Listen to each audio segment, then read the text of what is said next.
자, 봅시다. 우리는 이제 애국개몽 운동으로 넘어가도록 할게요. 자, 우리가 이렇게 볼 수 있어요. 민족운동, 지금 이제 독립운동이죠. 여기다 한번 써볼 거야, 그냥. 민족운동이라고 하는 게 크게 두 가지로 나눠질 수가 있어요. 하나는 개화, 자강, 계열. 개화, 자강, 계열이 있죠. 그러니까 이거는 개화파라는 얘기예요. 그러면 개화파의 반대는 누구냐? 위정척사가 되겠죠? 그래서 위정척사 계열이 이렇게 나눠지게 되는 거고, 요 개화, 자강, 계열은 독립운동으로, 요 독립운동의 세력들은 애국개몽운동으로, 그리고 이 애국개몽운동은 나중에 신령양성운동으로, 그러니까 말하자면 이제 독립운동의 흐름이라는 거죠. 말하자면 이렇게 개화 세력은 독립운동이라고 썼어요. 독립협회 활동에서 그 다음에 여기서 애국개몽운동으로 이어지고, 그 다음에 애국개몽운동은 신령양성운동이라고 해서 신령양성운동은 1920년대 일제시대로 넘어가면 신령양성운동이 되는 거예요. 그래서 이 사람들의 흐름은 뭔지 알겠죠? 문호를 받아들이고 제도를 바꾸고 약간 이런 거. 서양의 문화를 받아들이자 이런 쪽이고, 위정척사는 뭐 당연히 받아들이지 말자. 아시죠? 그런 계열이고, 그러면 위정척사가 뭘로 연결되냐? 항일의병운동으로 연결되죠. 항일의병운동으로 연결되고, 자, 이 항일의병운동의 자녀 세력들이 나중에 만주나 연해주로 가면은 독립군으로 되는 거예요. 지금 제가 뭐 썼는지 알겠죠? 독립운동의 두 가지의 큰 흐름. 하나는 요쪽은 위정척사, 요쪽은 뭐예요? 싸우는 쪽. 뭔지 알죠? 총칼 들고 직접 싸우는 쪽. 그러면은 개화, 자강 계열은 싸우는 거 말고 나머지 활동. 그럼 싸우는 거 말고 나머지 활동은 뭐 있을까요? 그게 이제 굉장히 다양한데, 예를 들면 전체 단체를 만들어서, 우리 지금 이런 단체를 만들어서 활동할 수도 있고, 또는 언론이면 신문이죠. 신문 같은 걸 만들 수도 있고, 또는 교육, 학교를 세울 수도 있고, 그 다음에 뭐 산업, 뭐 공장을 차릴 수도 있고, 이런 여러 가지 활동들은 다 요쪽 계열, 요쪽 개화, 자강 요쪽 계열이고, 그 다음에 직접 총칼 들고 싸우는 건 요쪽, 아래쪽, 위정척사 쪽으로 연결되는 거고. 이해되죠? 무장투쟁이나 그 다음에 요 이제 이 민족운동은 크게 이렇게 두 개의 계열로 나눠져서, 하나는 싸우는 쪽, 요쪽은 싸우는 쪽, 이 위에는 안 싸우는 쪽, 안 싸우면서 다른 활동으로 이어가는. 그래서 일제시대까지도 요게 쭉 이어진다고 보시면 돼요. 이런 어떤 흐름, 두 개의 큰 흐름이 나타나는데, 우리가 조금 전에 요거 했잖아요. 항일의병운동 했죠. 그러니까 싸우는 사람들 살펴본 거고, 이제는 싸우는 거 말고 다른 활동 살펴볼 차례. 그게 바로 애국개몽운동이에요. 자, 그럼 애국개몽운동은 언제부터, 요 시기가 언제냐면 을사조약을 전후한 시기에 있었던 활동들이에요. 자, 그럼 을사늑약이 아까 몇 년이냐면 1905년이었죠. 그러니까 이거는 을사조약을 전후한 시기니까 한 1904년 정도부터. 그러면 국권피탈이 몇 년이에요? 국권피탈 10년. 네, 그러니까 그 사이, 그러니까 한 1904년 정도부터 1910년 정도까지 한 그 시기 사이에 이런 뭐 단체를 만들거나 뭐 신문을 만들거나 이런 활동들이 있죠. 그러니까 그 즈음이라고 보시면 돼서 을사조약을 약간 전후한 시기를 중심으로 만들어진 여러 가지 활동들, 특히 우리가 살펴볼 거는 정치 단체, 이런 단체들 활동을 중심으로 살펴볼 거예요. 자, 그러면 우리는 이제 주도 시기부터 한번 살펴보도록 할게요. 그래서 독립운동은 크게 두 개의 흐름이구나 라는 걸 일단 이해하시고, 그 다음 넘어가서, 자, 개화, 자강 계열 지식인이죠. 네, 금방 말했던 것처럼. 그리고 을사조약을 전후한 시기의 성격, 사회진화론의 영향을 받았다. 사회진화론 우리 한번 설명한 적 있었나요? 첫 시간에? 근현대사 첫 시간에. 자, 사회진화론 봅시다. 그러면 사회진화론을 설명하려면 제국주의를 설명해야 되는데, 제국주의라는 건 무슨 뜻이냐면 강대국이 약소국을 뭐로 삼지? 식민지로 삼지. 자, 강대국이 약소국을 식민지로 삼는 그 나라들 또는 그런 어떤 흐름을 다 제국주의라고 하죠. 자, 그러면 여기서 말하는 강대국은 유럽 열강을 말하는 거고, 그 다음에 약소국이라는 건 아시아, 아프리카, 남미 정도 되겠죠. 이제 그런 지역이 침탈을 당하는 지역인데, 그러면 여러분 강대국이 약소국을 함부로 쳐들어가서 식민지로 삼으면 돼요? 안 되지. 원래는 안 되지. 당연히 안 되는데, 그래도 괜찮아 라는 걸 뒷받침하기 위해서 쉽게 말하면 이제 그런 거 있죠. 죄책감 좀 덜 느끼기 위해서 이거 당연한 거래 라고 하는 사상을 만들어낸 거예요. 그게 바로 사회진화론이죠. 그래서 사회진화론이라는 건 뭐냐면 다윈의 진화론이 19세기 진화론인데 그런 어떤 생물학적 진화론 말고 이 사회적인 측면에서 국가라든가 이런 것에 진화론을 접목시킨 거예요. 말하자면 강대국이 강한, 그러니까 이 진화론이라는 게 그거잖아요. 우성인자가 열성인자를 덮어버리는 거죠. 말하자면. 그래서 우성만 나타나는 거잖아요. 뭔지 알죠? 그래서 강한 놈이 살아남는 거예요. 쉽게 말하면. 그런데 사회 진화론도 역시 마찬가지로 강대국이 살아남고 약소국은 지배를 당하는 게 당연해 라고 하는 이론이에요. 그래서 이 사회 진화론에 영향을 받았다라고 하는 거고, 그러면 이 사회 진화론에 영향을 받았다는 건 무슨 뜻이냐면, 자, 우리가 식민지가 된 이유가, 이렇게 이제 국권을 침탈당하는 이유가 뭐란 얘기죠? 우리가 약해서 그래. 그럼 누가 세? 일본이 세지. 그럼 어떻게 돼야 돼? 일본처럼 우리도 되면 돼. 그래서 힘을 키우면 돼. 그 힘을 키운다는 게 산업이나 아니면 뭐 교육이나 뭐 이런 것들을 통해서 힘을 키우면 된다라고 하는 거예요. 그래서 여기까지는 좋아요. 그래, 힘을 키우자. 그래, 우리 힘을 막 키워야지. 여기까지는 좋은데 이제 여기서 조금 한 발짝 더 나가잖아요. 그럼 어떻게 되냐? 일본이 너무 멋있어. 일본처럼 돼야 돼. 난 일본 사람처럼 살 거야. 이렇게 되면 어떻게 되겠어요? 친일로 가는 거예요. 그래서 요게 한 끗 차이, 한 끗 차이. 그래서 이제 이거를 잘 고수를 하면, 그래서 이제 좋은 의도로 하면 이게 실력을 키우자까지 가는 거고, 여기서 조금 더 나간다. 난 일본처럼 돼야겠다. 나는 일본 사람처럼 살아야지. 난 일본에 충성해야지. 왜냐면 힘세니까 멋있잖아. 이렇게 되는 거고, 그 다음에 또 사회진화론에 너무 빠져있으면 또 뭐가 되냐? 식민지가 된 건 누가 나빠서 그래? 누가 잘못한 거야? 일본이 잘못한 거잖아요. 그럼 원래 안 되는데, 근데 누구 잘못이야? 우리 잘못이야. 힘이 없잖아. 그렇게 되는 거예요. 그러니까 일본의 침략을 어떻게 되는 거냐? 정당화하는 이론으로 사용될 수가 있는 거예요. 그러면서 친일로 가는 거지. 그래서 이게 이제 한 끗 차이기 때문에 이거를 잘 지키면 괜찮지만 잘못되면 친일파가 되는 거예요. 이해되죠? 그게 사회진화론이에요. 근데 그거에 영향을 받은 게 무슨 운동? 애국개몽운동. 그래서 실제로 애국개몽운동의 단체 중에서 친일화 돼버린 단체가 있어요. 그런 단체 있어, 실제로.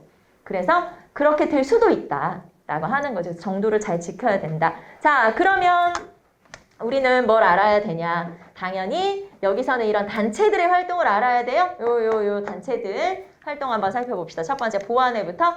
자, 일본의 황무지 개간권 요구에 반대하는 운동을 했다. 자, 일본이 뭘 달라고 했냐? 황무지 개간권을 달라고 했어요. 러일 전쟁 그 즈음에. 자, 그러면 황무지 개간권을 일본이 왜 달라고 했지? 원래 황무지, 농사를 못 짓는 황무지를 개간을 하게 되면 개간한 사람한테 권한을 주게 돼 있어요. 그러니까 결국에는 황무지 개간권을 달라는 건 무슨 뜻이야? 그 땅 나 줘. 땅을 달라는 거나 마찬가지고, 이 당시에 우리나라 황무지는 전체 국토의 약 40% 정도. 되게 많았어요. 그러니까 뭔 소리야? 그 땅 나 다 줘. 이거나 마찬가지예요. 그래서 일본의 요구가 이렇게 있었고, 이것에 대해서 이제 국민적인 여론을 조성한 거예요. 그래서 뭔 소리야? 그러면서 이제 반대 운동을 벌이게 되고, 결국에는 이런 일본의 황무지 개간 요구를 철회시켰어요. 철회. 결국은 일본이 못 가져가게 만든 게 바로 보완회라는 단체고, 그러면 그 황무지 개간을 우리가 할게 라고 해서 보완회가 지원해서 회사를 하나 만든 거예요. 이 회사는 이제 실제로 우리가 회사라고 표현하지만 이제 국책 기업이죠. 말하자면 나라에서 지원해서 만든 그런 기업으로서 이거는 황무지를 우리가 그럼 개간을 하겠다라고 해서 만들었지만 실제로는 오래 가진 못했어요. 왜냐면 이제 자금이라든가 이런 게 또 너무 많이 들고 하기 때문에 잘 되진 않았다. 하지만 역시 그래도 의미는 있다. 보완회 일본의 황무지 개간 요구, 황무지 개간권 요구를 철회시켰다라는 거 중요하죠. 자, 두 번째 헌정연구회. 자, 헌정연구회는 독립협회를 계승한 단체예요. 독립협회 인사들이 독립협회를 계승했고, 여기서는 입헌정체 수립을 주장을 하게 돼요. 입헌정책, 입헌군주제를 추구했던 단체가 바로 헌정연구회.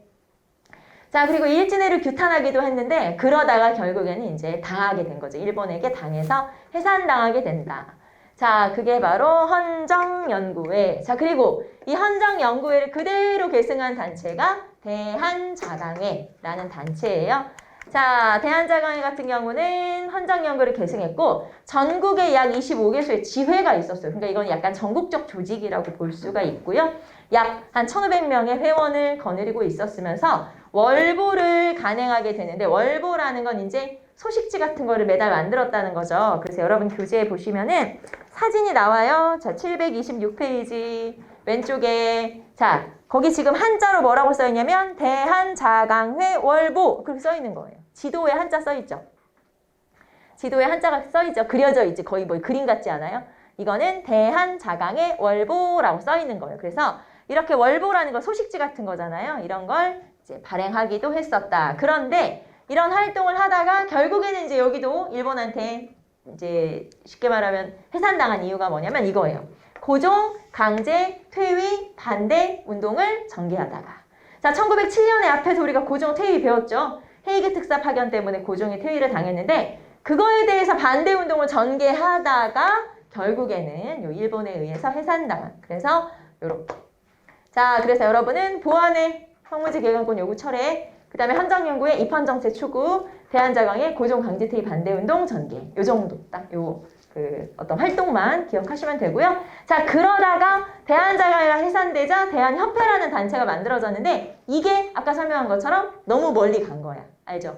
어떻게 됐을까? 친일화 돼버렸어요. 친일단체가 돼버렸어. 그래서 요 대한협회는 친일단체로 변화했는데 왜냐면 친일적인 인물들을 고문으로 모셔서 이제 그 사람들과 같이 활동을 해버렸어요. 그래서 이 대한협회는 시험에 안 나와요. 안 나와. 우리 시험에서 제일 싫어하는 거, 유독 싫어하는 거 친일파. 잘 안 나와요, 시험에. 친일파와 관련된 문제는 사실 잘 안 나와요. 왜냐면 친일파 아니어도 문제 낼 게 너무 많잖아. 굳이 친일파의 활동을 우리가 막 암기해가지고 그런 문제를 낼 필요가 없는 거야. 그래서 우리 공무원 시험 한국사에서는 이 친일에 관한 문제는 거의 나오지 않는다. 그래서 이제 우리 뒤로 가면은 우리 설명하겠지만 일제시대 음악 다 친일파거든요. 우리 알고 있는 뭐 현진건 많이 들어보지 않았어요? 현진건. 그 다음에 봉선화 누구니? 홍남파? 다 친일이야. 시험에 안 나와. 그래서 잘 나오지 않는다. 알겠죠? 음악 쪽은 좀 친일이 많거든요. 그래서 거기는 잘 안 나오는 파트 중에 하나예요.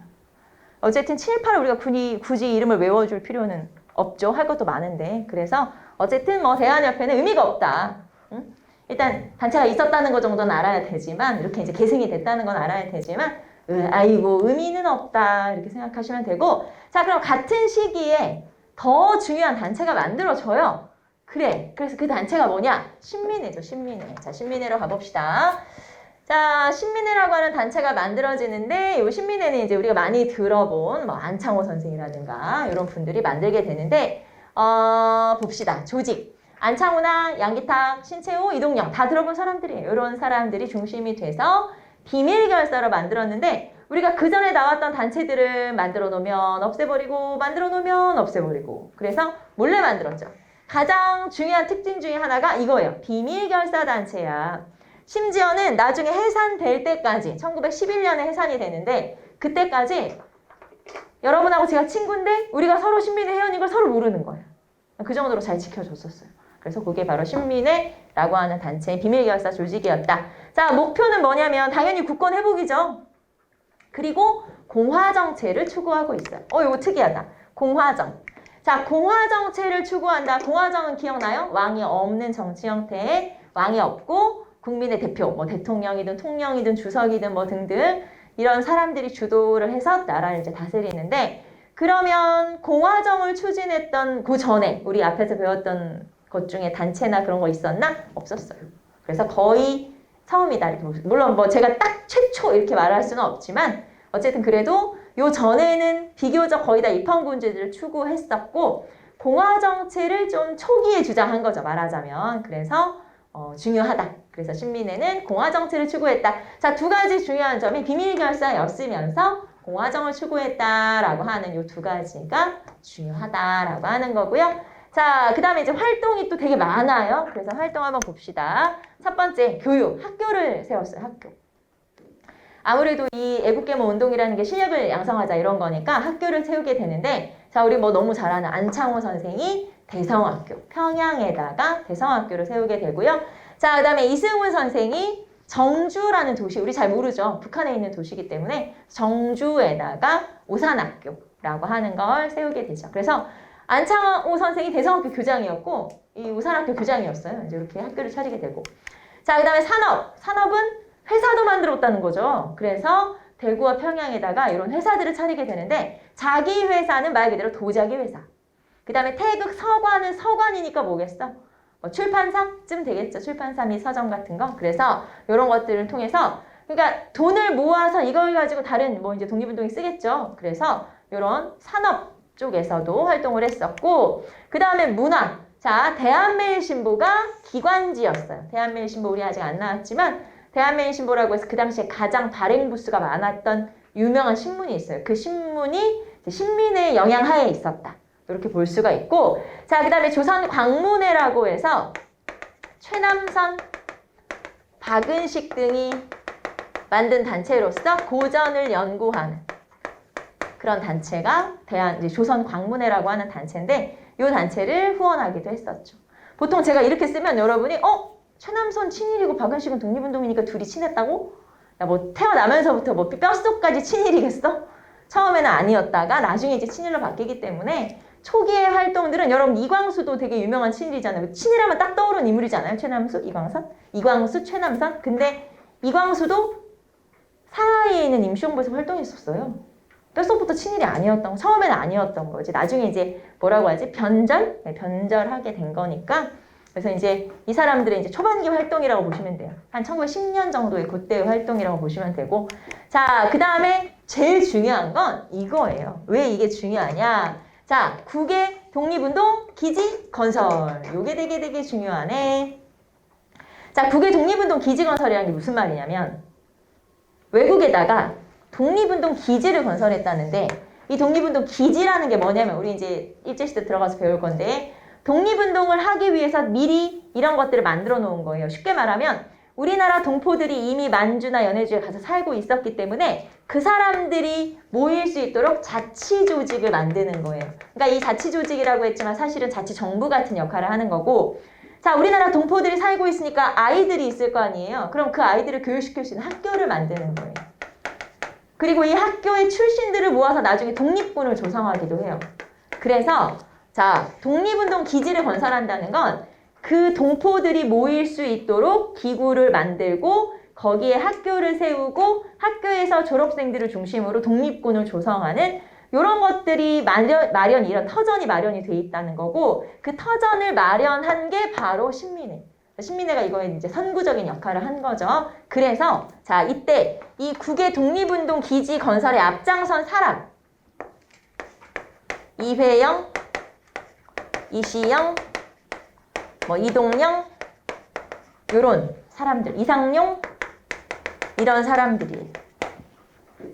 특히 이회영, 이시영은 형제예요. 이 사람들은 6명의 형제였었고 근데 이 6명의 형제가 얼마나 잘 살았었냐면 이 충무로나 명동 요 일대 있죠. 지금도 을지로 뭐 이런 데는 되게 막 땅값이 비싸잖아요. 그 지역의 땅을 되게 많이 가지고 있어서 이 사람들 땅을 밟지 않고는 그 지역을 돌아다닐 수 없을 정도로 땅이 굉장히 많았고 이런 집안들 그러니까 아주 옛날부터 아주 옛날이라면 뭐 고려시대, 조선시대 이렇게 넘어오면서 이런 집안들은 삼한갑족이라고 표현할 정도로 그러니까 예전 왕조부터 지금까지 쭉 지배층이었던 거예요. 쭉 되게 훌륭한 집안이었고 괜찮은 집안이었고 부자였고 그런 집안 사람들이었는데 1910년에 일제시대가 딱 되자마자 이건 아니다.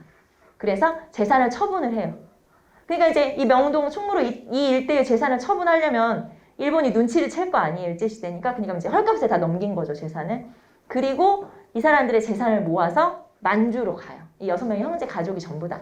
그리고 이제 노비들은 다 풀어줬죠. 노비 풀어주고 뭐 따라갈 사람 따라오고 그래서 가산을 정리해서 만주에 어디로 가냐면 남만주 삼원보라고 하는 지역으로 가는데 우리나라 지도가 있으면 남만주 삼원보는 한 여기쯤 된다고 보시면 돼요. 그래서 압록강 위에 여기로 가요. 가서 그 지역에 땅을 사서 주민들이 우리나라 이제 동포들이죠. 와서 살 수 있도록. 그리고 여기다 학교를 차리게 되고 자치정부를 마련하는데 학교가 우리가 너무 잘 아는 신흥무관학교예요. 그 신흥무관학교를 이 양반들이 만들었고 이 사람들이 자신들의 재산을 싹 쏟아 부었잖아요. 이 형제들의 재산을. 그게 지금 화폐로, 지금 단위로 환산을 하면 약 600억 원에서 1조 정도, 1000억 원 정도 된다고 하더라고요. 그래서 그 정도의 돈을 1조는 아니고 이제 1000억 원 정도 돼요. 600억 원에서 1000억 원 사이. 근데 이제 이게 점점 이제 화폐 가치가 올라가니까 더 많아지겠죠. 그래서 그 정도의 재산을 다 쏟아 부었어요. 그래서 결국은 이분들은 어떻게 됐냐? 나중에 정말 다 재산을 쏟아붓고 나중에는 먹을 게 없어서 3일에 한 끼를 먹을 정도였다고 해요. 하루에 한 끼 아니고 3일에 한 끼. 그나마 그렇게 먹으면 다행이고. 그래서 이제 그렇게 아주 가난한 생활을 하고 뭐 외출복이 없고 막 그 정도로 아주 가난한 생활을 하다가 결국에는 이제 국외에서 돌아가시기도 하고, 그리고 이 중에서 이제 이시영 선생이 막내인데, 이시영 선생은 이제 해방되고 나서 우리나라로 돌아와요. 그래서 이분은 우리나라 초대 정부의 부통령을 역임하신 분이고, 이시영 선생은. 그 다음에 이회영 선생이 이제 이 중에서 가장 유명한 독립운동가인데, 이분은 이때 나이가 한 65세 정도 됐었는데, 내가 이제 마지막으로 한번 나를 불태워서 독립운동을 해야겠다라고 하면서 배를 타고 대련, 그러니까 이제 중국 쪽으로 들어가는 그 배를 타고 이동을 하고 있었는데, 측근의 밀고에 의해서 결국에는 잡혀요. 그리고 고문 끝에 돌아가시게 돼요. 그래서 이제 이렇게 다 형제들이 그렇게 이제 외지에서 사망을 하게 되고, 이제 이 막내가 돌아오게 되는데, 이 이회영 선생 같은 경우는, 이회영 선생의 나머지 형제들, 이제 우리가 잘 알려지지 않은 그런 형제들 같은 경우는 이들의 독립운동의 어떤 업적을 인정받기가 굉장히 어려워서 2000년대 넘어서 요거를 다 이제 인정을 받게 돼요. 그래서 결국에는 이제 인정을 받긴 했는데, 어쨌든 대단한 분들이죠. 그래서 이회영, 이시영 선생을 이 신민회와 관련돼서 국외 독립운동 기지 건설, 특히 남만주 삼원보에다가 독립운동을 건설했고, 그 다음에 뭐 이동용 선생이나 이상용 선생 마찬가지로, 특히 이상용 선생 같은 경우는 이 양반은 안동 지역에 굉장히 또 거부예요. 그래서 재산을 팔아서 다 독립운동에 매진을 하게 되는데, 이 사람은 이제 만주에 있고, 그 다음에 이제 자기 식구들은 이제 여기 있을 거 아니에요. 안동에 있을 거 아니에요. 그래서 안동에다 연락을 해서 계속 뭘 팔아서 보내라, 뭘 팔아서 보내라, 팔아서 보내라 해서 다 재산을 다 팔아서 보낸 거예요. 그리고 나서 집이 한 채 남아있어요. 그래서 이제 도저히 이 집은 안 된다. 이 집마저는 팔면 안 된다 해서 집안에 이제 문중 어르신들이 돈을 모아서 그 집은 지켜내게 되는데, 이 분의 집에 독립운동가가 한 열 몇 분이 나왔어요. 그래서 지금도 다 추서를 받았고, 집은 보존이 되어 있어요. 지금도 집은 보존이 되어 있는데, 일본이 이게 얼마나 이 가문이 꼴보기 싫고 집이 꼴보기 싫었는지 이 집 가운데에다가 철기를 놔버렸어요. 집이 한쪽은 없어진 거야, 그러니까. 그래서 왜 드라마, 아까 제가 말했던 그 드라마에도 그런 장면이 나오는데, 그게 이 분의 일화예요. 실제로 있었던. 집이 엄청 큰 집이었는데, 이제 대저택이었죠. 이제 지금으로, 그때로 하면은 가운데 철기를 넣어가지고 집을 절반 잘라먹은 거예요. 그래서 그런 식으로 이 가문을 멸문지화시키고 싶어 했지만, 독립운동가가 굉장히 많이 배출된 대단한 집안이고, 그리고 이 분의 집은 남아있어요. 지금도 안동에 가면은 그분의 집이 유적지로 남아있고, 최근 들어서는 그 집을 복원하겠다, 이렇게 이제 계획이 또 발표가 되기도 했었죠. 그래서 또 이상용 선생, 그래서 이런 독립운동가들이 독립운동 기지 건설에 또 앞장서게 되는데, 그게 바로 신민회와 관련된 거다라는 걸 알 수가 있고요. 자, 그래서 중요한 건 이건데, 이게 왜 중요하냐면, 자, 이제 의미 먼저 설명하고 넘어갈게요. 자, 우리가 지금 배우고 있는 건 애국개몽운동이고, 애국개몽은 안 싸우는 거예요. 이 사람들이 그냥 단순히 안 싸우는 활동만 하는 게 아니라 싸우는 활동, 그러니까 의병활동이나 독립군 활동을 뭐라고 생각하냐면, 저것들은 폭도, 비도, 도적대, 이렇게 생각을 했어요. 그러니까 안 좋게 생각을 한 거죠. 싸우는 활동들을 안 좋게 생각했는데, 그 어떤 한계를 극복하고 신민회는 싸우기 위한 준비를 한 거예요. 그게 독립운동, 국외 독립운동 기지 건설이기 때문에 이 애국개몽운동의 한계를 극복한 활동을 했던 단체가 어디냐 라고 물어보면, 신민회구나. 왜냐면 싸울 준비를 미리 했었기 때문에. 그리고 뭐 여러분 다 아는 것처럼 신흥무관학교 출신들이 독립운동 했다는 건 뭐 너무 잘 알려진 얘기잖아요. 그래서 이런 독립운동 기지 건설이 그만큼 중요한데, 그렇게 중요한 단체가 신민회다. 그래서 신민회는 굉장히 중요하게 다뤄지면서 시험에도 잘 언급된다라는 걸 알 수 있고, 하지만 나중에는 이 단체가 또 분열을 하게 되죠. 그래서 이렇게 이제 약간 의견이 달리 하게 되고, 결국에는 해체가 되는데, 언제 해체되냐면 1910년에 안압 사건이라고 해서, 안중근의 사촌 동생인 안명근이라는 사람이 평안도 지역에서 독립운동 자금을 모금하다가 걸려요. 그러면 독립운동 자금 모금한 건 사실 큰 죄는 아니거든요. 아주 이제 막 죽을 만큼 죄는 아니기 때문에 감옥에 갇히게 되는데 이 사람을 취조하는 과정에서 이제 나온 거야. 여러 사람들의 이름이 나온 거고 결국에는 이 사건을 105인 사건으로 확대, 날조해서 결국에는 신민을 해산시키게 되는데 105인 사건이 뭐냐면 데라우치, 이때 마침 이 데라우치 총독이 이때는 이제 일제시대가 넘어갔으니까 데라우치 총독이 이 평안도 지역을 시찰할 일이 있었고 자 그리고 결국에는 이 독립운동 자금 모은 게 너네 총독 죽이려고 한 거지. 그러면서 총독 암살 미수 사건으로 확대가 된 거예요. 그러니까 무슨 말이냐면 독립운동 자금 모금하다 걸렸는데 이거를 이제 확대시켜서 날조를 하다 보니까 일본이 뭐라고 끼워 맞췄냐면 너네 이 자금 모아서 총독 죽이려고 한 거지? 그래서 사건이 커지게 된 거예요. 그리고 그거에 연루돼서 잡아보니까 신민의 인사들이 많이 있었던 거야. 그래서 결국에는 이 사건으로 600여 명이 잡혀왔고 105인이 기소, 재판에 넘겨진 사건이에요. 그래서 이 사건을 105인 사건이라고 하고 이 사건이 일어나면서 신민은 이제 와해가 돼버린 거죠. 그래서 비밀결사 조직이었다가 이렇게 와해된 사건이 105인 사건이라고 하는 사건이고 자 그러면 지금까지 우리가 살펴봤던 건 애국개몽 운동이죠. 애국개몽 운동의 의 봅시다. 애국개몽 운동은 준비하는 거죠. 교육이나 산업이나 이런 부분에서의 준비니까 앞으로의 어떤 독립운동의 이념이라든가 전략을 제시하면서 장기적인 민족운동을 대비했다. 이렇게 볼 수 있다. 인재를 양성하는 거니까. 그래서 이렇게 볼 수 있고 자 하지만 애국개몽운동 아까 말했죠. 자 준비를 해. 교육을 해. 그럼 성과가 언제 나타나? 10년 뒤에? 20년 뒤에? 모르잖아요. 성과가 좀 미미하다. 그리고 타협적인 태도, 아까 말했죠. 친일적으로 바뀌기도 하던데 그래서 친일적인 태도가 나타나기도 하고 그 다음에 이거죠. 의병을 폭도나 비도라고 그러니까 도적대라고 취급을 한 거예요. 그래서 이거는 좀 아니지 않나? 여기 이제 문제점. 하지만 이거를 한계를 아까 말했죠. 한계를 극복한 단체가 어디냐? 라고 하면 신민회구나 라는 거죠. 그래서 신민회가 중요한 거다.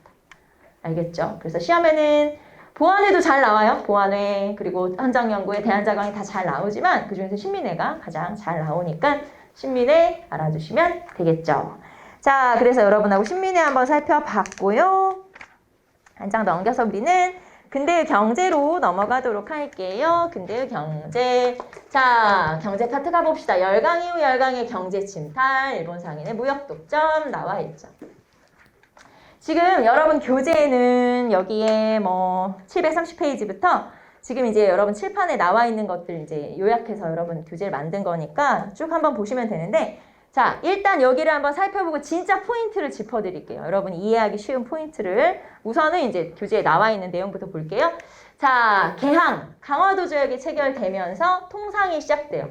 강화도 조약이 시작되면서 이제 통상이 시작이 되죠. 그래서 통상이 시작됐는데 그 내용은 불평등하더라. 네, 불평등 조약이죠. 그래서 이런 불평등 조약, 무관세라든가 외국화폐 활용이나 이런 것들의 불평등 조약이었고 그 다음에 무역을 일본 상인이 독점해버렸죠. 일본하고 처음 조약을 체결했으니까 그래서 개항 초에는 일본 상인이 특권을 가지고 무역을 독점을 했었고 자 그러다가 이제 청나라와 일본이 이제 경쟁하기 시작하는데 자 그럼 봅시다. 거류지 무역이라고 해서 개항장 안에서만 활동할 수 있어요.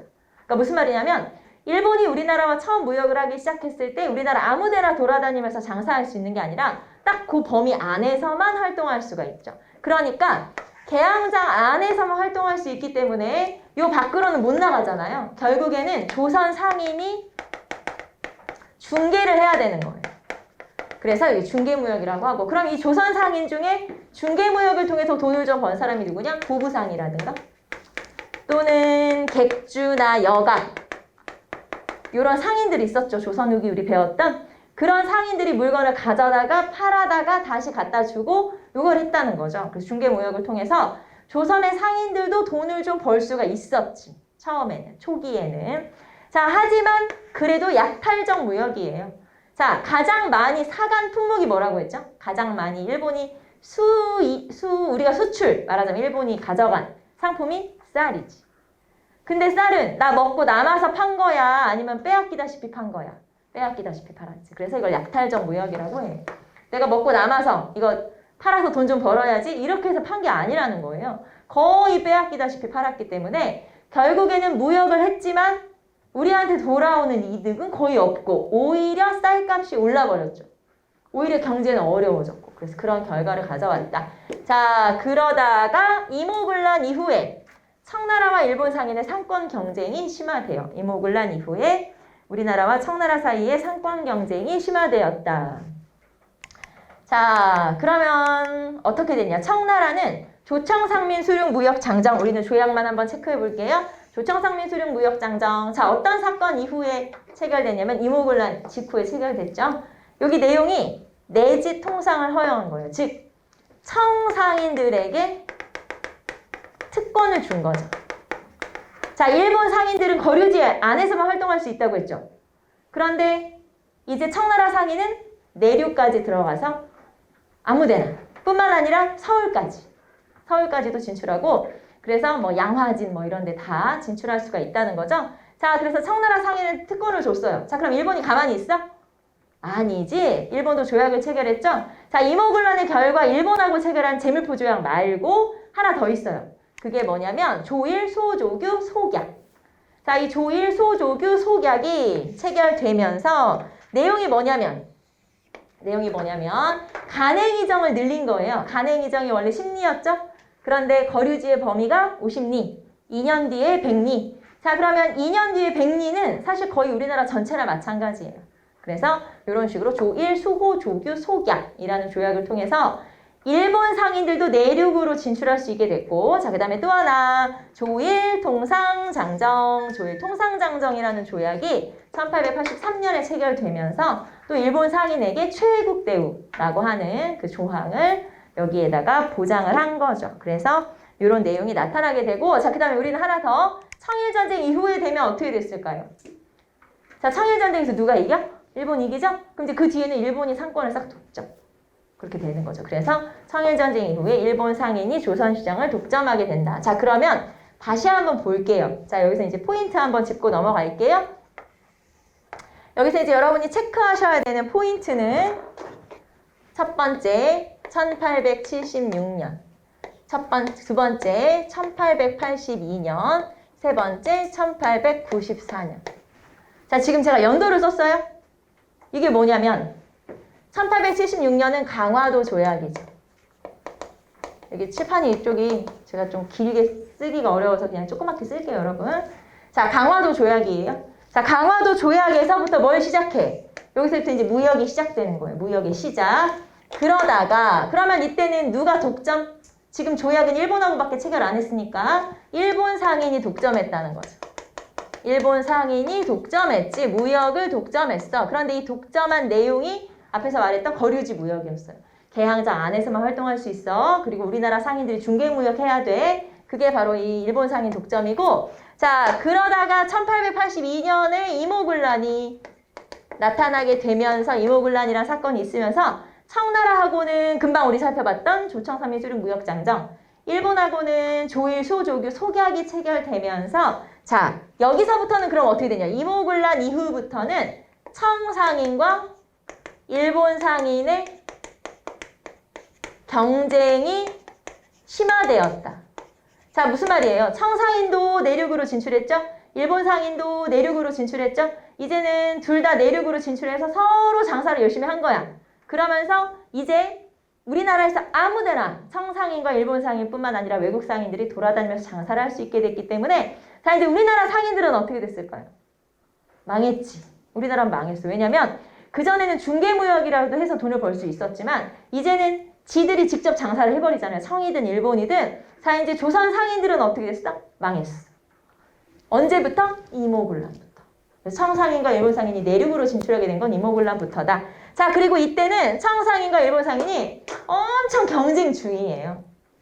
그러다가 결론이 났지. 언제? 청일전쟁으로. 청일전쟁에서 일본이 승리하면서 이때부터 누가 독점? 일본이 독점. 네, 당연히. 그래서 이때부터는 일본 독점이구나. 이해돼요? 그래서 이제 이 추이를 좀 기억하셔야 돼요. 그러니까 흐름 말하자면 강화도 조약부터는 일본 상인이 독점, 이모군란 이후부터는 청과 일본 상인 경쟁. 그러다가 청일전쟁에서 일본이 승리했으니까 일본 독점. 이런 식으로 이제 흐름을 좀 기억하시고, 그리고 이 과정에서는 중요한 게 뭐냐면 조약. 조약이 중요해요.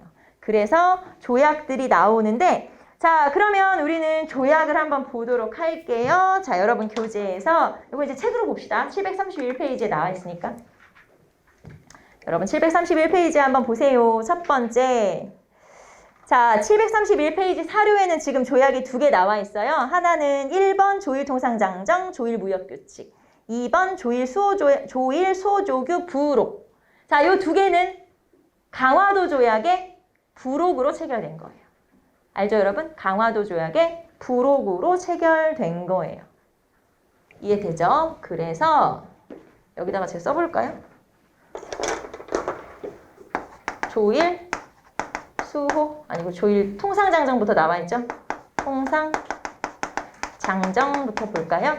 1876년. 그래서 여러분 책에 조일 무역규칙이라고도 되어 있는 요 조일 통상장정의 내용은 뭐냐면, 자, 요 조약의 내용은 무관세, 무항세, 무제한 양국의 유출,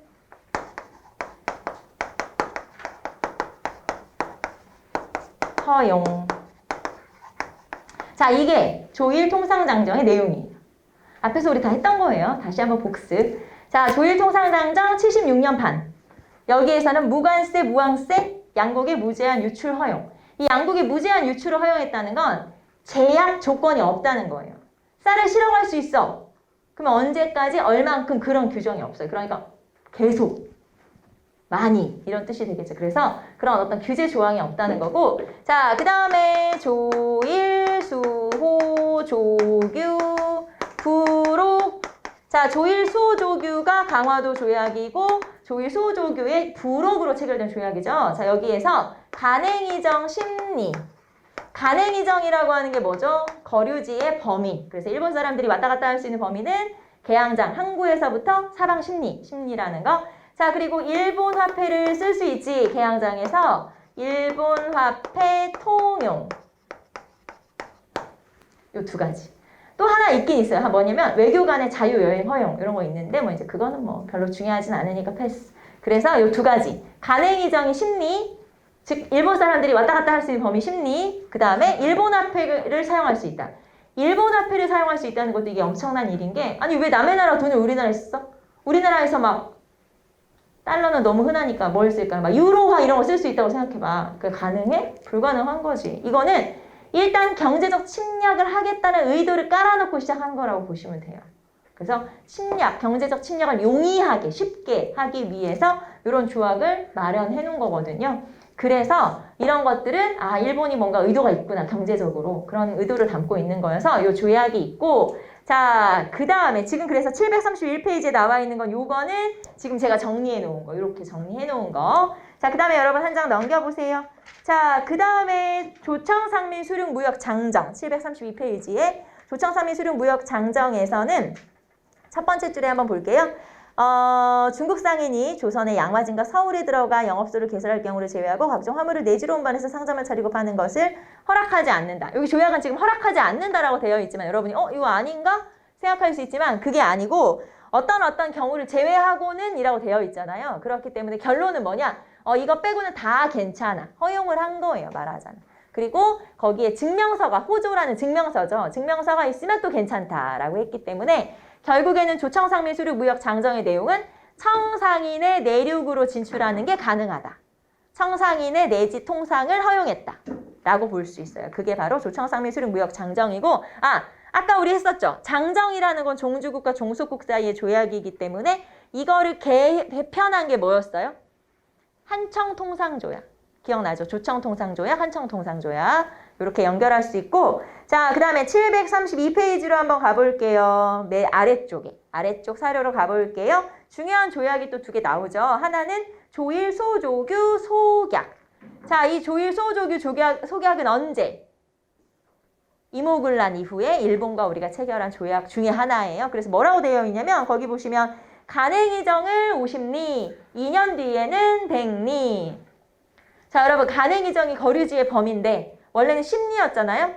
그런데 50리, 100리 이렇게 늘리는 거죠. 그럼 이건 무슨 말이냐? 자, 우리나라가 이렇게 있잖아요. 우리나라 지도가 이렇게 있다고 치면은 부산이 있고 원산이 있고 인천이 계양장이잖아요. 물론 순차적으로 계양을 하긴 했지만 그러면 여기에서 간행이정이 원래는 10리였다. 이렇게 좁았다가 이게 늘어나면 이게 세 곳에서 100리가 되잖아요. 그럼 전국이야. 그러니까 결국에는 여기서 간행이정이 100리라는 건 무슨 뜻이야? 아무데나 이제 전국적으로 다 돌아다닐 수 있다. 이거예요. 무슨 말인지 이해돼요? 그래서 이게 청상인들은 내륙으로 진출할 수 있게 조청상민 수륙 무역장정으로 체결됐죠? 일본 상인들도 내륙으로 진출할 수 있도록 조일, 소조규, 속약 이 조약이 체결되면서 그러면 이제 청상인과 일본 상인이 내륙으로 우리나라 아무데나 가서 점포를 차리고 장사를 할 수 있게 됐지. 그래서 이렇게 된 거지. 이모군란 직후에 청상인과 일본 상인의 경쟁이 심화되었다가 이거죠. 이해되죠? 이 조약들 기억하시고 자, 그 다음에 조약 하나 더 기억할 건데 자, 여기다가 이렇게 할게요. 요거 지우고 자, 조일 통상장정이라고 하는 조약이 두 개예요. 이름이 똑같아요. 하나는 1876년짜리 조약이 있고 하나는 1883년짜리 조약이 있어요. 3년판 조약. 그래서 자, 우리가 조금 전에 살펴봤던 731페이지에 첫 번째 나오는 조일 통상장정. 이해돼요?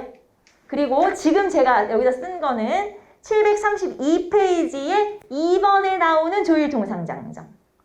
자, 뭐가 달라요? 연도가 달라요? 명칭은 똑같아요. 이해되죠? 물론 내용도 다르죠. 그래서 요 83년판 조일 통상장정의 내용은 뭐냐면 방공령 규정 그리고 최혜국 대우가 규정돼요. 자, 방공령이 규정되고 그 다음에 최혜국 대우가 규정이 돼요. 그래서 요렇게. 그 다음에 하나 더 관세 조항까지. 자, 요렇게. 그래서 요 두 개 조약은 그러면 어떻게 구별해요? 시험에 나오면 어떻게 구별해요? 시험에 나오면 그냥 조일통상장정이라고 나와요. 그러면 이건지 어떻게 알아요? 그럼 이제 여러분이 해야지. 그러니까 내용을 외워야 되는 거야. 특히 시험에는 얘가 잘 나와요. 알겠죠? 이름이 똑같아. 네, 이름이 똑같아요. 하지만 내용은 달라. 그래서 여러분은 알고 있어야 되겠죠. 이해되죠? 무슨 말인지. 이름이 똑같으니까 시험에 만약에 조일 통상장정이라고만 나오면 어떡해요? 근데 여러분이 이제 그렇게 걱정할 수 있지만 제가 예전에 왜 그런 거 있죠? 왜 사전 공전 그런 얘기 하면서도 시험에 그렇게 나오지만 다 구별되게 나온다. 시험 문제는 애매하게 낼 수 없는 거 알죠? 이의제기 들어올 수도 있기 때문에 그래서 여러분이 충분히 구분할 수 있게 문제로 나와요.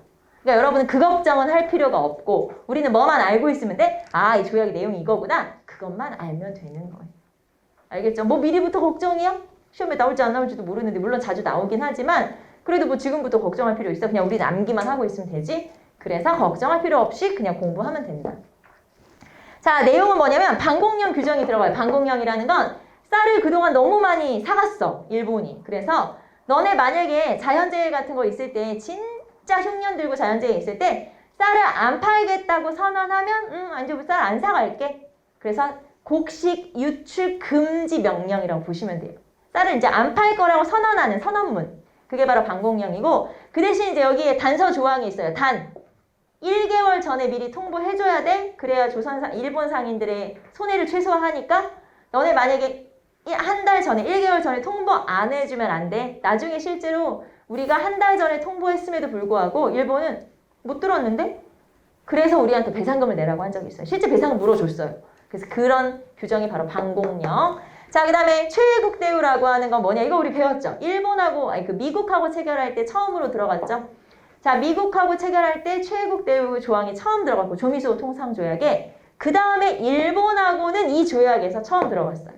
최혜국 대우라는 건 다른 나라에게 혜택을 줬으면 나한테도 똑같은 혜택을 줘야 돼. 그게 바로 최혜국 대우고 그 다음에 여기 앞에 조일통상장정 76년판에는 무관세죠? 여기는 관세. 드디어 우리도 관세를 받게 된 거죠. 그래서 이런 식으로 조약의 내용이 완전 달라요. 그래서 중요하죠. 이 아래 게 더 중요하죠. 시험에는 아래 거. 명칭은 똑같은 조약이지만 내용이 다르기 때문에 우리 내용으로 알고 있으면 된다. 그래서 732페이지에 2번 아래쪽 사료에 2번 조율통상장정 요게 중요하다라는 거. 이해되죠? 요거 한번 체크해 두시고 자, 그 다음에 청일 상인들의 대립이 심화됐다. 그래서 앞에서 우리가 요 흐름 한번 정리했고 그 다음에 중요한 조약 체크했고 여기서는 조약으로 언급되는 경우가 많으니까 여기 사료에 나와 있는 조약들을 체크하시면 돼요. 이해됩니까? 그래서 이렇게 체크 한번 해보시고 자, 그 다음에 이제 우리는 넘어가서 요 표는 우리 금방 앞에서 731페이지에 나와 있는 거죠. 사실 근데 되게 복잡하죠. 복잡한데 결론은 뭐냐면 요 표에서 결론은 뭐냐. 자, 그러면 일본과 우리나라가 이제 무역을 하게 됐다고 했는데 무역에서 도대체 뭘 사고 팔았냐 그거잖아요. 그래서 자, 청나라란다. 조선하고 일본하고 강화도 조약을 체결하면서 무역을 하게 됐는데 자, 조선은 일본에 뭘 팔았어? 쌀이나 콩 같은 곡식을 팔았고요. 그 다음에 일본은 조선에 면징후를 팔았지. 그래서 우리가 이거를 좀 어려운 말로 면 교환.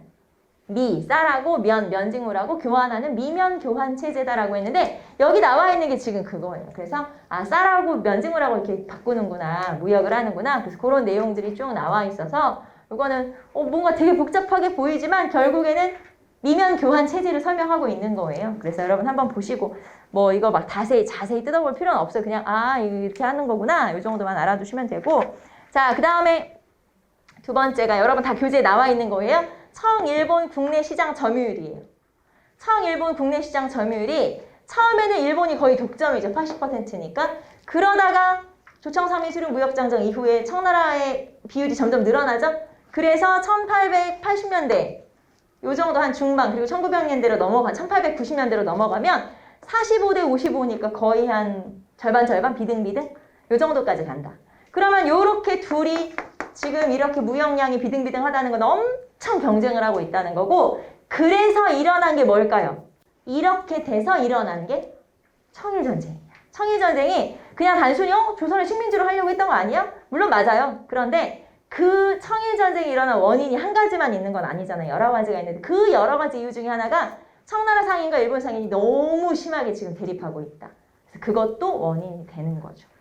자, 그 다음에 두 번째는 지금 서울이죠. 경운궁, 덕수궁, 그 다음에 뭐 남산, 수표, 종로 딱 나와 있는 서울 지도네. 그런데 여기에 요 청상인 거류지가 있고 일본 상인 거류지가 있다는 거예요. 청나라 상인과 일본 상인이 지금 서울에 살고 있다는 얘기지. 그럼 이거는 언제 지도일까요? 제가 앞에서 구체적으로 사건을 말해버렸어. 자, 이렇게 청상인과 일본 상인이 서울까지 진출할 수 있다는 건 이건 언제 이후에? 이모군란 이후에. 그렇죠. 그러니까 이모군란 이후부터. 그럼 이거 언제까지일까요?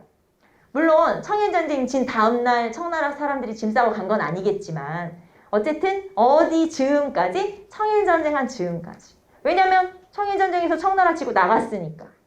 이해되죠? 그래서 이 지도를 통해서도 시기를 대강 우리가 알 수 있는 게 언제부터 언제까지야? 한 이모군란부터 한 1880년대 초반부터 그 다음에 한 1900년대 후반까지 요 정도 되겠구나 라는 걸 이 지도를 통해서 파악할 수 있는 거예요. 이해되죠? 이 서울 지도를 통해서. 그래서 지도를 한번 살펴봤다. 자, 그 다음에 우리는 이제 열강의 이권 침탈로 가보도록 합시다. 여러분 734페이지로 가볼게요.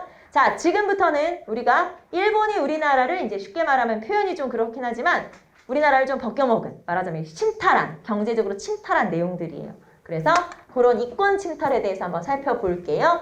자, 그래서 열강의 이권 침탈 언제부터냐? 아관파천부터. 이게 중요하겠죠. 열강의 이권 침탈이 언제부터지? 아관파천부터구나. 아관파천 즈음. 자, 그러면 이 열강의 이권 침탈을 할 수 있었던 배경이 되는 조항. 최혜국 대우 조항. 최혜국 대우 조항을 구실로 해서 자, 최혜국 대우라는 건 다른 말로 하면 이 균점이에요. 이 균점. 쟤한테 하나 줬으면 나한테도 하나 줘. 이게 이 균점이죠. 똑같이 나눠줘.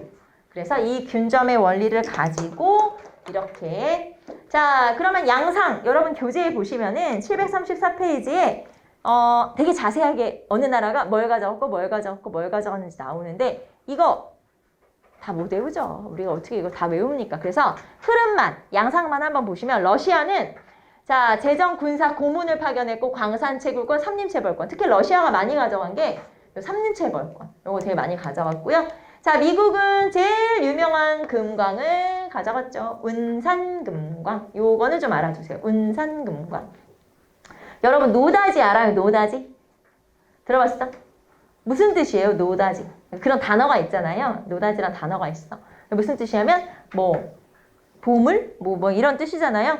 이 노다지라고 하는 단어가 여기서 나온 거예요. 운산금광. 이 운산금광이 금이 엄청 많이 나오는 엄청 큰 광산이었고 금광이었고 심지어는 뭐 대한제국의 몇 년 예산이 여기서 다 나왔다. 이 정도로 굉장히 금이 많이 나올 정도였는데 이거를 미국의 선교사 알렌이라는 사람이 이제 이렇게 다 이렇게 협력을 해서 이 사람이 이제 협상을 해서 미국으로 넘긴 거예요. 그래서 미국이 가져갔어요.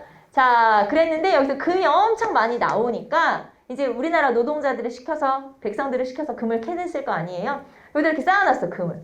그러니까 이제 우리나라 사람들도 막 신기하니까 가서 막 만져봤겠지? 그랬더니 뭐라고 했겠어? 만지지 마라 이것들아! 이러면서 이제 노터치. 그랬더니 아 이게 노다지 보물이란 뜻이구나. 이렇게 돼서 거기서 나온 표현이 노다지란 말이에요. 그러니까 그런 어원이 있을 정도로 요 운산금광에서 금이 엄청 많이 나왔었다. 그래서 우리가 다른 건 몰라도 운산금광 가져간 게 어느 나라지? 아 미국이구나. 그 정도 기억하시면 돼요. 자, 그 다음에 일본은 철도 부설권. 일본은 철도 부설권을 싹 쓸어가요. 그래서 실제로 우리나라 요 시기에 철도를 전부 다 일본이 가설을 하게 되죠. 물론 미국이 가져간 거랑 프랑스가 가져간 것도 있었어요. 근데 결국에는 그런 나라들이 이제 자본력 때문에 포기하고 다 일본한테 넘기게 돼요. 그래서 일본이 우리나라를 이렇게 X자로 가로지르는 모든 철도를 다 놓게 되는데 아 일본 왜 이렇게 철도를 좋아해? 일본이 왜 철도를 좋아할까요? 일단 철도라고 하는 문물은 근대의 여러 가지 문물 중에서 가장 침략적 의도를 가지고 있어요. 쉽게 말하면 철도를 개설을 하지 군대 옮기기 쉽지. 그 다음에 물자를 옮기기 쉽지. 그러니까 우리나라에서 물자를 뺏어가기 좋지. 그렇기 때문에 이런 철도를 놓으려고 했고 뿐만 아니라 이 정류장 같은 거 하나 만들 때도 일본에서는 3정보, 그러니까 단위예요. 정보라는 건 3정보 정도의 땅이 필요하다고 했었는데 우리나라에서는 정류장 하나마다 10정보 이상의 땅을 뺏어가요. 그러니까 쉽게 말하면 땅 뺏기 딱 좋고 그 다음에 철도를 놓으면 거기서 이득 다 가져갈 수 있잖아요. 돈 벌 수 있잖아. 그렇고 그 다음에 철도를 한번 깔아두면 군대 옮기기 좋고 그 다음에 우리나라에서 물자를 뺏어가기 좋고 딱 좋아. 딱 마음에 들어. 그래서 일본은 철도 부설권에 엄청 매진을 하게 돼요. 그래서 아까 말했던 것처럼 X자로 우리나라를 관통하는 철도를 전부 다 일본이 가설을 하게 되죠. 자, 그 다음에 일제금융지배. 자, 그래서 여러분 734페이지 보시면 지금 우리는 이렇게 이제 러시아, 미국, 일본까지만 얘기했지만 나머지 프랑스, 독일, 영국 이런 여러 나라들이 지금 언급이 되어 있고요. 자, 그 다음에 735페이지로 가볼게요. 일제의 금융지배 정책이라고 해서 자, 일본의 이제 은행이라든가 이런 것들이 진출했죠. 자, 일본 제1은행이 이제 지점을 우리나라에 냈어요. 개항 직후에. 그래서 78년에 세관 업무라든가 이런 것들을 담당했고 자, 그 다음에 주도. 자, 여기서 이제 중요한 건 요거죠. 화폐정리 사업이라고 하는 걸 했어요. 그래서 이 화폐정리 사업을 통해서 일본이 우리나라 화폐를 또 장악을 하게 되죠. 그래서 여기서 중요한 건 여러분 735페이지의 화폐정리 사업. 자, 봅시다. 주도는 누가 했냐면 제1차 한일협약의 재정 고문으로 왔던 메가타라고 하는 사람이 주도를 하게 되고 자, 화폐정리 사업이라는 게 이런 거예요. 그 전에 쓰던 화폐를 가져와. 그러면 새 돈으로 바꿔줄게. 이게 화폐정리 사업이에요. 왜 여러분 지금도 우리나라 돈의 단위가 너무 높은 거 알아요? 외국인들이 우리나라 와서 되게 깜짝 놀라는 게 1,000원이야. 보통은 외국에서는 1달러나 1유로 보통 1단위부터 시작하거든요. 근데 우리나라는 일단 기본이 1,000이지 않아? 그리고 사실 1,000원 가지고 할 수 있는 게 없어. 1,000원으로 요즘 살 수 있는 게 별로 없지 않아요? 그러니까 이 단위가 너무 뭐라고 해야 되지? 높아. 말하자면. 그래서 외국인들이 깜짝 놀라는 게 1,000이면 막 엄청 큰 돈인 줄 아는데 알고 보면 아무것도 할 수가 없는 돈이잖아.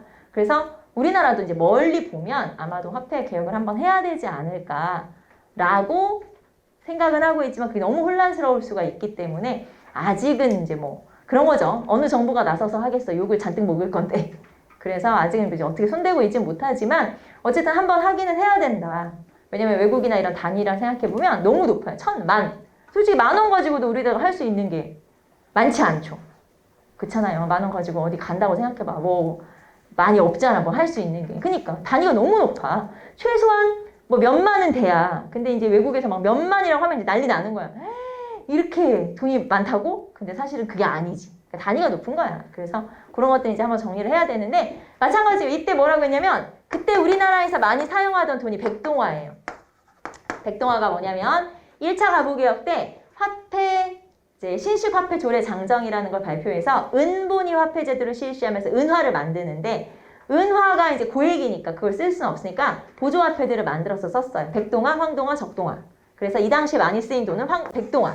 자, 이 예전 돈을 가져와. 그러면 새 돈으로 바꿔줄게.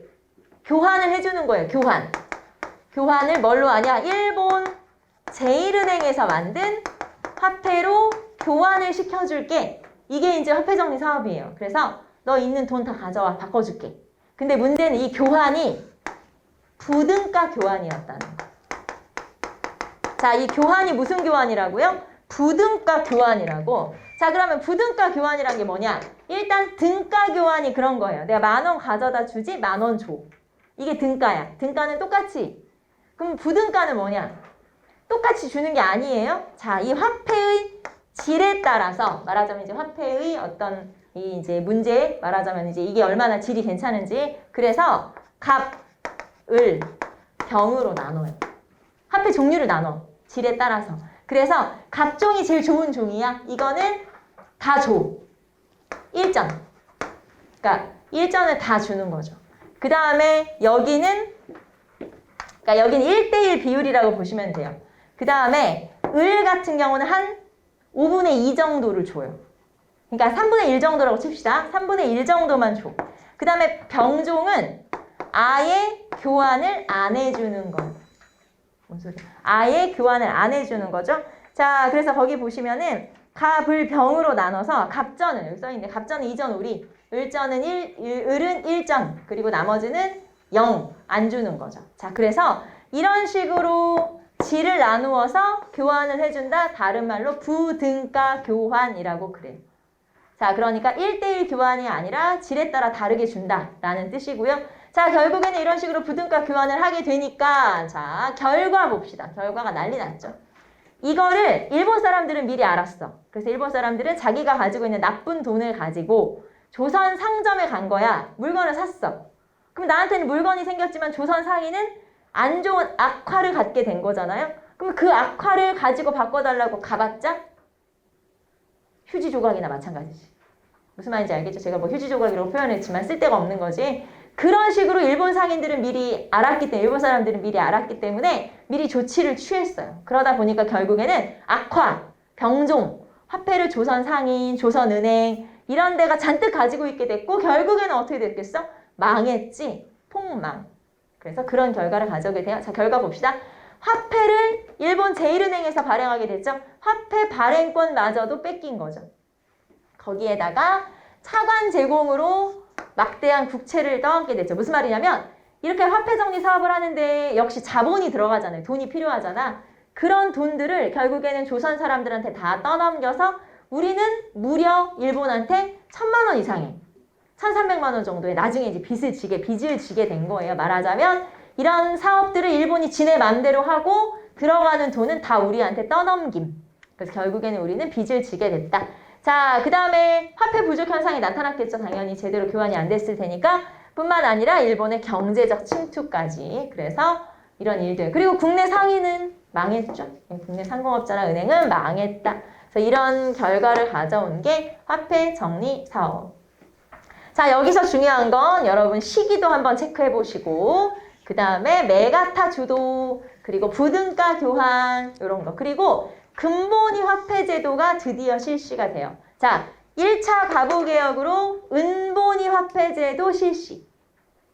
그 다음에 광무개혁 때 금본위 화폐 제도 시도. 시도는 무슨 뜻이야? 못했다는 뜻이지. 그리고 화폐정리 사업으로 금본위 화폐 제도 시행. 드디어 시행. 이해돼요? 자, 은본위 화폐 제 1차 가보, 광무개혁 때 금본위 시도, 그 다음에 화폐정리 사업으로 금본위 실시, 시행. 이렇게 된 거죠. 그래서 그렇게 순서대로 한번 체크해 보시고, 자, 토지 약탈에서는 우리가 한 줄만 체크하시면 돼요. 일본이 우리나라 토지를 본격적으로 약탈한 시기는 언제였지? 러일 전쟁 직후에. 자, 여러분 736페이지 보시면은 가로 4번. 일제히 토지 약탈에서 가로 4번 나오죠? 자, 일본이 우리나라 토지를 본격적으로 약탈하기 시작한 건 언제? 러일 전쟁 직후부터. 요것만 알면 돼요. 알겠죠? 그래서 나머지 한번 읽어보시고, 자, 그 다음에 토지 약탈의 합법화라고 해서 뭐 토지가옥 증명이라든가 증명규칙이라든가 뭐 등등 나와 있고요. 자, 그러면 일본이 토지를 약탈하기 위해서 국책 기업을 하나 만들게 되죠. 그 국책 기업이 동양척식주식회사.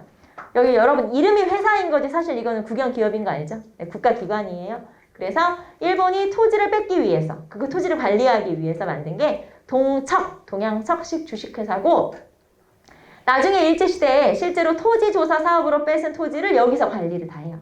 그게 바로 동양척식주식회사고, 자, 하지만 일제시대 전에 이미 이거는 만들어졌다는 거. 그래서 1908년에 만들어지죠. 그게 동양척식주식회사라고 하는 거고요. 자, 그래서 화폐정리 사업과 동양척식주식회사 기억 한번 해보시면 되고, 자, 이제 한 장 넘기시면 여기서부터는 2절 경제적 구국운동. 자, 경제적 구국운동이 뭐냐면 지금까지 우리 당했던 거, 지금부터는 저항한 거. 그래서 저항하는 거. 자, 시험에는 어떤 게 더 많이 나올까요? 우리 시험은 국정교과서를 바탕으로 한 시험이잖아요. 그런 내용을 가지고 만든 거니까 우리 시험에는 뭐가 많이 나오냐? 오히려 저항이 시험에는 많이 나오겠죠. 그래서 이렇게 경제적 구국운동이 중요하다. 자, 경제적 구국운동에서는 한 5가지 정도 되니까 체크 한번 해보시고, 첫 번째 방공령.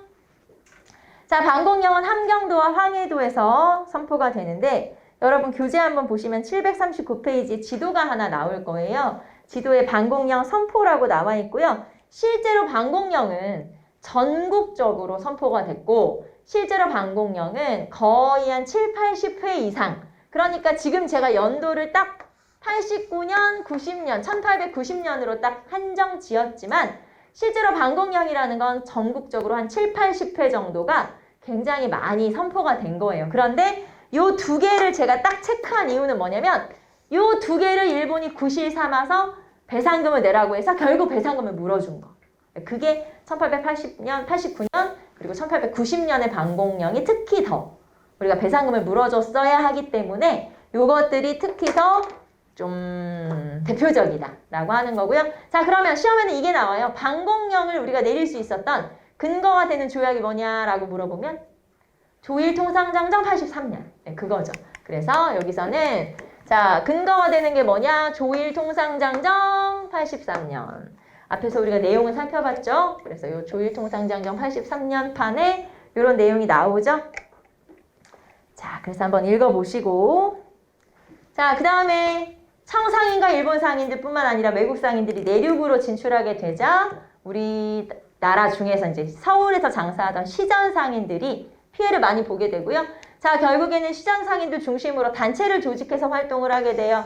그게 바로 한국중앙총상회. 자, 1898년에 시전 상인들을 중심으로 만든 단체 한국중앙총상회라는 단체가 있었고, 자, 이 한국중앙총상회는 상권수호 운동을 전개하는데 이때 당시에 활동했던 또 대표적인 단체가 독립협회거든요. 그래서 독립협회와 함께 상권수호 운동을 같이 전개하기도 하죠. 자, 그 다음에 이권수호 운동을 전개한 단체로 대표적인 거 당연히 독립협회죠. 그래서 독립협회 활동이 대표적이다라고 하는 거고요. 자, 이권수호 운동은 독립협회에서 전개가 됐고, 자, 여러분 교재에 보시면은 조금 더 디테일하게 나와요. 저는 이제 여기서 조금만 표시를 한 거지만 740페이지에 보시면 러시아의 이권 침탈 요구 저지라고 해서 나와 있죠.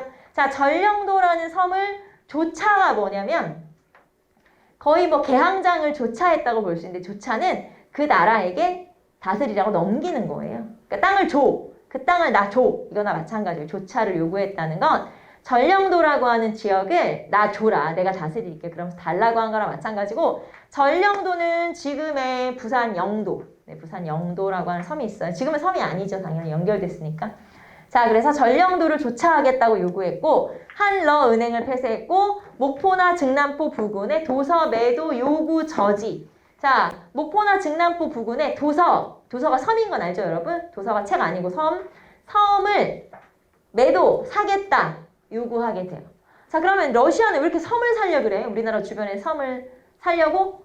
땅을 차지하려고? 그게 아니고 이 당시에는 왜 큰 배들이 함선들이 증기선이에요.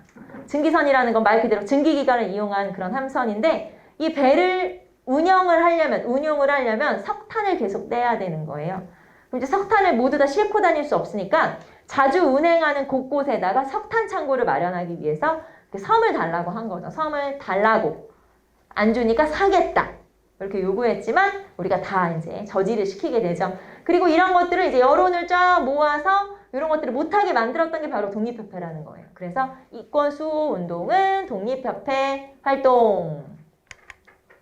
자, 그 다음에 넘어가 보도록 할까요? 보한회. 자, 보한회는 우리가 그 음방 배웠던 거죠. 보한회라고 하는 건 일본이 황무지 개간권을 요구하자 그거에 대한 반대 투쟁을 통해서 철회를 시켰고, 자, 황무지 개간권을 우리가 갖기 위해서, 우리가 황무지를 개간하기 위해서 농광회사라는 것도 설립을 하게 되죠. 그래서 보한회라고 하는 단체가 있었고, 자, 그리고 741페이지 보시면 국채보상운동. 자, 지금 이 경제적 구구운동에서 가장 중요한 건 바로 국채보상운동이죠. 말 그대로 국채. 국채가 뭐냐면 국가의 빚, 채무. 그래서 빚이 차관이라고도 해요. 자, 우리가 일본에 빚을 진 거예요. 왜? 이때 빚이 무려 얼마였냐면 1,300만 원이었는데, 자, 그럼 우리가 빚 져가지고 이거 어디다 썼어? 사실 이거 우리가 쓴 거 아니죠. 일본이 자기들이 우리나라에서 필요한 시설을 만들고 또는 어떤 정책을 실시하고 그거에 들어가는 돈을 우리에게 떠넘겼는데, 가장 대표적으로 앞에서 우리가 화폐정리 사업이 있었죠. 그거 우리가 주도한 거 아니잖아. 일본이 그냥 한 거잖아. 근데 거기 들어가는 돈을 야, 니들이 갚아. 그러면서 우리한테 빚으로 떠넘기게 되고, 그렇게 쌓인 돈이 무려 약 1,300만 원 정도 됐다는 거고, 자, 1,300만 원은 지금도 큰 돈이지만 이 당시에는 얼마나 큰 돈이었을까요? 1,300만 원, 사실 우리가 가늠이 안 되죠. 얼마나 큰 돈이었는지. 1,300만 원은 그 당시에 대한제국의 1년 예산과 맞먹는 돈이었어요. 지금 우리나라 1년 예산 얼마인 줄 알아요? 한 600조 정도, 아니, 그 정도 돼요. 우리는 좀 늘어나서 그 정도 된다고 하는데, 그러니까 물론 1,300만 원, 600조라는 얘기는 아니에요. 이제 저는 이제 그 의미가 약간 그 정도의 개념이다라고 하는 거지, 그 돈이 그 돈은 아니라는 거죠. 화폐 단위가 이제 다르고 하니까. 그래서 어쨌든 엄청나게 빚을 졌고, 왜 빚을 졌으니까 이제 이 빚을 갚아야 떳떳하다 이런 거죠. 그래서 에라 이거 갚아버리자 이런 내용이고, 자, 그러면 이제 빚을 갚으려면 어떻게 해야 돼? 갚으려면 어떻게 해야 되냐? 바로 남자들은 담배 끊고 술 끊고 이제 여자들은 비녀나 가락지 팔아서 그런 식으로 갚자. 그래서 자, 처음에 어디에서 시작했냐면 대구에서부터 시작해요. 그래서 지금도 대구에 가면 국채보상운동기념공원이 있어요. 그래서 대구에서부터 시작했다라고 하는 거고, 그리고 국채보상기성회가 만들어져서 전국으로 확산이 되는데 주로 모금운동을 전개하기도 하고 이런 이제 운동들을 전개하고요. 그리고 이런 캠페인들이 쫙 실시가 되면 지금도 마찬가지예요. 신문이나 이런 데서, 방송이나 이런 데서 이제 호응을 하잖아요. 도와주기도 하고, 그래서 신문사들이 적극적으로 후원을 했기 때문에 그 당시 신문사들이 많이 참여를 하게 되죠. 자, 그래서 이런 뭐 금연운동이라든가 이런 운동들이 전개가 됐는데, 자, 결론은 뭐냐? 결론 봅시다. 결론은 실패. 왜냐하면 통감부의 방해로 실패하게 돼요. 통감부의 방해로. 자, 통감부의 방해라는 건 아직 일제시대다 아니다? 아직 일제시대가 아니다. 왜냐면 일제시대가 됐으면 총독부로 바뀌었겠죠. 근데 아직까지는 통감부라는 건 국권 피탈 전이다 라는 걸 알 수 있고요. 자, 통감부가 이거를 국권 회복 운동으로, 말하자면 독립운동으로 여겼기 때문에 방해를 하게 되고, 어떻게 방해했냐면 되게 치사해. 이 국채보상운동을 이끌었던 사람들을 공금횡령죄로 감옥에 쳐넣어버린 거예요. 잡아가 버렸어. 그래서 결국에는 활동 자체가 어려워지게 되고 결국에는 실패하게 됐죠. 자, 그 다음에 한계 보시면 근데 또 꼭 이런 데는 서민들만 열심히 참여하고 부자들은 잘 참여 안 하는 거 알죠? 그래서 결국에는 가난한 사람들만 참여하다가 성과가 좀 미비했었다라고 하는 거죠. 자, 여기서 중요한 건 어디서? 대구에서. 시작. 그 다음에 누가 방어했지? 통감부의 방해로 실패. 이게 중요하다. 자, 그리고 지금 우리가 체크했던 게 경제적 구국운동의 순서인 거 알죠? 순서. 반공령, 상권수호운동, 이권수호운동 같은 시기죠. 거의 비슷한 시기고 그 다음에 보완회, 그리고 국채보상운동. 이거를 아주 가끔 순서를 물어볼 때가 있어요. 그래서 우리 지금 나와 있는 순서대로라는 거 체크 한번 해보시면 되겠죠. 자, 그 다음에 여기 뒷장이 있었나? 이거 식사능업정책 뭐 이런 거 나와 있는데 중요함이 별로 없다. 지금 여러분 교재로 하면 742페이지죠? 네, 중요한 게 별로 없어요. 여기서는 이제 일본이 이렇게 경제적 침투를 하는데 우리는 어떻게 대응했냐? 우리는 어떻게 했냐면 식사능업정책을 실시해서 대한제국 시기에 공장이나 회사를 막 지원했었고 그 다음에 상업자본이 우리나라도 나름대로 성장을 했는데 여기 보시면 시전상인은 상권수호운동, 한국중앙총상회 그 다음에 경강상인은 이제 예전에 경강상인이 세금 운송권 같은 걸 가지고 있었어요. 근데 그걸 다 뺏겼어. 그래서 증기선을 사서 그럼 우리도 한번 도전해보자. 다 실패. 그 다음에 송상, 인삼으로 유명하죠? 그 인삼도 다 일본이 침탈. 그래서 실패. 말하자면 활동이 어려워진 거고 그 다음에 객주 여각 부부상은 청상인과 일본 상인이 내륙으로 진출하면서 망했잖아. 그래서 이제 이런 상인들도 자구책 일어나기 위해서 여러 가지 뭐 회사를 차린다든가 여러 가지 활동을 하지만 어려웠다라고 하는 거예요. 그래서 한번 쭉 읽어보시고 별로 중요한 건 없네요. 자, 그 다음에 금융자본에서는 우리가 또 은행만 한번 체크해 볼까요? 743페이지에 자, 우리나라 최초의 은행 이런 건 한번 체크만 해봅시다. 최초의 은행은 1896년에 설립된 조선은행. 자, 거기 보시면 관료자본이 중심이 된 민간은행이다. 이게 뭔 소리냐면 공무원들이 은퇴를 하고 나서 퇴직금을 모아서 정부 지원도 좀 받아서 설립했다. 그런 뜻이에요. 중요한 건 아니겠죠? 그냥 우리는 뭐만 알면 돼요. 아, 조선은행, 최초의 은행. 요 정도만. 이해되죠? 설명이 좀 복잡한데 그게 그런 뜻이고 자, 그 다음에 그 뒤로는 자, 한성은행, 천일은행 이런 은행들이 있었는데 자, 이거 거의 다 언제 망했죠? 화폐정리사업 때 아까 망했다고 했잖아요. 거의 망했다라고 하는 거고 그래도 되게 좀 뭐랄까요? 아이러니하다고 해야 될까? 아니면은 뭐라고 해야 되지? 우리가 지금 알고 있는 은행들 있죠. 지금 우리가 시중에서 볼 수 있는 그런 은행들, 뭐 우리은행, 신한은행, 뭐 여러 가지 은행들이 있잖아요. 그런 은행들의 뭐라고 해야 되지? 역사를 거슬러 가보면 이런 은행들에 다 있어요. 그러니까 결국에는 이런 은행에서 물론 이제 나중에 외국과 합병되고 이런 경우가 있죠. 그런데 어쨌든 이렇게 내려와서 지금 은행까지 남아 있다고 보시면 돼요. 다 연결됐다고 보시면 되죠. 자, 그래서 우리는 금융자본까지 한번 살펴봤고 743페이지 막 회사 이름 잔뜩 써있고 한데 이거는 그냥 읽어보시면 돼요. 중요한 포인트는 경제적 구국운동이라는 거. 알겠죠? 그게 중요하고 그 다음에 침탈에서는 화폐정리사업. 네, 그 정도 기억하시면 됩니다. 자, 여기까지 해서 근대의 경제 마무리 한번 해봤고요. 우리는 이어서 근대의 사회로 넘어갈게요. 잠깐 쉽시다.